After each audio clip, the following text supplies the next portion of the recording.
Ashama harka fuunee daawwattoota fi hordoftoota keenya akkam nagaa keessanii nageenyi koo kan jaalalaaf kabajaa bakka jirtanitti sinaa dhaqqabu. Egaan daawwattoota fi hordoftoota keenya odeeffannoo har'a qabannee isiniif dhiyaanneerra. Amma xumura qophii keenyaatiin waliin turaan affeerraa keenya. Egaan daawwattoota hordoftoota keenya namoonni YouTube chaanaalii keenyaaf haaraa taatan subscribe gochuun maatii keenya ta'a. Viidiyoo keenyas like gochuu hin irraanfatinaa. Odeeffannoon har'a qabannee isiniif dhiyaanne biyyattiin Itoophiyaa kufaatii hamaa irra ga'uu isi Ameerikaan akka dubbatte akkasumas ijoollee karaa irratti gatamtee abbaan irraa ajjeefamee obboleessaa fi akkasuma harmee isaanii dhabanii karaa irratti gatamanii turan hawaasa fi namni dhuunfaa tokko waan ajaa'ibaa raajii guddaa irratti raawwatee jira. Kanas akkasuma odeeffannoo biraatis babal'isee isiniif kenna jechuudha. Egaan daawwattoota keenya Itoophiyaan kufaatii hamaa keessa jiraachuun Ameerikaan akkamitti akeekkachiifte? Kufaatiin Itoophiyaan kuftu kun uummata Itoophiyaa, uummata Oromoo dabalatee miidhaa guddaa qaba.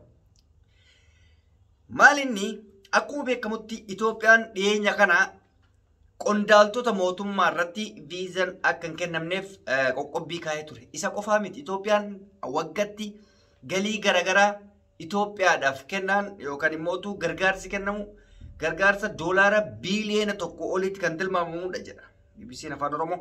Kana qofaa miti akka pirezidaantiin biyyattii Joo Baayiden jedhetti Itoophiyaarra qoqqobbiin akka kaa'amuuf deemutu dubbatama. Itoophiyaarra qoqqobbiin kaa'ame kun biyyoota Awurooppaattis darbee qoqqobbiin kaa'ame jechuun biyyattiin Itoophiyaa akka Somaalee sanitti akka Eritiriyaa sanitti kufaatii hamaaf saaxilamtii biyya doolaarri hin galle takka mootu kufaatiinis daangadha. Isa qofa fakkeenyaaf fudhachuu dandeessan. Biyyi Suudaan amma dura biyya guddoo turte Afrikaa keessaa biyya guddoo biyya mallaqa guddaa qabdu turte. Fakkeenyaaf mallaqa takkatti Suudaan birrii Itoophiyaa 7 turte. 10 turte yeroo nuyi qoolee sanitti jechuudha. Amma faallaa sanii birriin takkatti Itoophiyaa birrii Suudaanii 4.5 kuni maalirraayi? Qoqqobbii biyyoonni Awurooppaa fi Ameerikaa Suudaan irra kaa'een biyyattiin sun kuftee akka ol hin kaanetti haftee jechuudha. Biyyi Ameerikaa qoqqobbii gaafa namarra keettu biyyattiin takka akka lammata deebitee hin kaanetti kufti. Kana kan gochaa jiru mootummaa Abiyyi Ahmad. Mootummaan Abiyyi Ahmad dantaa kursii ofii eeggachuuf jecha biyyattii san hiyyummaa hin taane keessatti kuffisaa jechuudha. Gaafa qoqqobbiin Itoophiyaarra kaa'ame ilmi namaa makiinaa bitachuu hin danda'u. Ilmi namaa moobaayilii argite moobaayilii bitachuu hin dandeessu birrii guddaa dhufa waan ta'eef.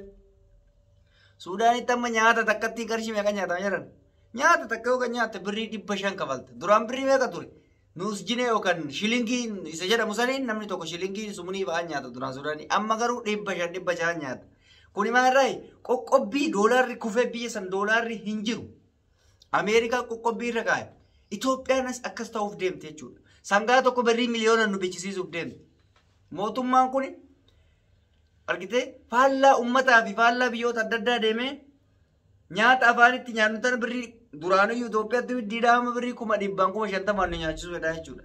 Birriin Itoophiyaa gatii dhabdii jechuudha sharafa biyya hundaa irratti. Biyya jirtanii birrii takka yoo Itoophiyaatti ergitan birrii guddaa ta'uuf deemte jechuudha. Maaliif? Waan bittu garuu kana kan godhe mootummaa Abiyyi. Kana irraa deebi'uudhaaf Abiyyi maal gochuu qaba? Hawaasa irraa jecha adda addaa dhaabuu. Biyyoonni Awurooppaa ajaja adda addaatti kennan. Ameerikaan ajaja itti kennite. Ajaja biraatii miti bar waan haa godhin jettuuni.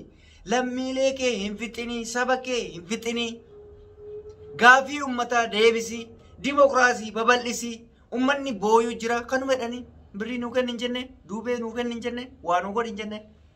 Kanan gootu taanan nuti biyyattii san qoqqobbii irra keenya irdaata adda addaa irraa kunna gargaarsa adda addaa irraa kunna jedhe. Kana ana reedii Adamu osoo hin taane kan jedhe mootummaa Joo Baayiden gamtaa Ameerikaa fi gamtaa Awurooppaatu jedhe. Dhaqee BBC Afaan Oromoo jalaa dubbifadhu. Itoophiyaan gaaga'ama guddaa jala deemte. Warri amma kaabineen Itoophiyaa kan jabdu kun Ameerikaan maali jettee waan jabdu. Biyyi kuftee kufuu baattee mallaqa uummata saamte harkaa waan qabduuf hajaa takka hin qabdu jechuudha. Maal rakkatan?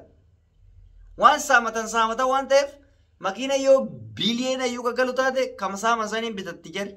Karakkatoo miskiina warra daldalu argite warri biyya alaa deemuu hedu birrii ittiin daldalu birrii kaartoon hin baatee hodhee malee wannoon baatee deemuu hin danda'u kiisitti jechuudha kufaatiin biyyatti yoo dhufe biyyi takka gaafa guddatte jedhame immoo biyyi takka gaafa guddatte jedhame doolaarri biyya san seenaa argite birrii xiqqoodhaan waan guddaa bittaa biyyi sun argite dhiyeessii adda addaa dhiyeeffachuu dandeetti teknooloojii adda addaa garuu Itoophiyaatti wanni akka biyya alaa kanatti waa'ee hin fayyadamneef maali wanni akka biyya alaa kanatti daataa adda addaa sirriitti fayyadamneef maali jireenyatu qaaliidha birriin dhabameeti miti jireenya qaalii teknooloojii akkanaa bitachuun birrii guddaa nama kafalchiisa biyya alaatitti waan xiqqoo si kafalchiisa biyya alaatti waan xiqqishu kafalta biyya kanatti wanni birrii guddaa kafaltuuf maali diinagdee dadhabaadha osoo biyyi guddattee hoo wanti hunduuyyuu akkuma biyya alaa kana ta'a anaan fakkeenyaaf biyya jiru kana keessatti birrii mataa of danda'e qabdi biyyi tun birrii of danda'e qabdi